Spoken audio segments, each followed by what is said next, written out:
RSS அமைப்பின் முயற்சியால் தேசத்தின் தென்கோடியில் அமைக்கப்பட்டுள்ள திருவள்ளுவரின் சிலை வெள்ளி விழா கொண்டாடுகிறது. கன்னியாகுமரியில் இருந்து 2 பாறைகளையும் பயன்படுத்தி சுவாமி விவேகானந்தர் நினைவு மண்டபம் கட்டும் பணியை RSS அமைப்பின் அகில பாரத பொதுச் செயலாளர் ஏக்நாத் ரானடே தலைமையில் செயல்பட்ட விவேகானந்தா நினைவு மண்டப குழுவிடம் தமிழக அரசு ஒப்படைத்தது. தொடர்ந்து சுவாமி விவேகானந்தர் நினைவு மண்டபம் கட்டி முடிக்கப்பட்ட பின் அருகிலிருந்த மற்றொரு பாறையை 1977ஆம் ஆண்டு ஜூலை 17ஆம் தேதி தமிழக அரசிடம் விவேகானந்தா கேந்திரம் திருப்பி ஒப்படைத்தது.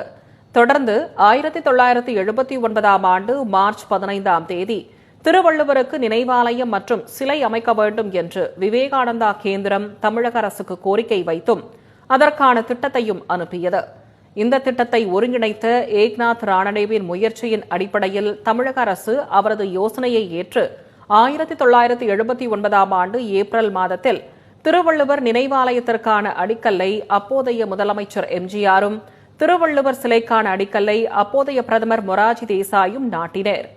இவ்வாறு வள்ளுவருக்கு சிலை வைக்க வேண்டும் என்ற எண்ணம் RSS அகில பாரத பொதுச் செயலாளர் ஏக்நாத் ரானடேவிற்கு தான் முதலிடம் உதித்தது.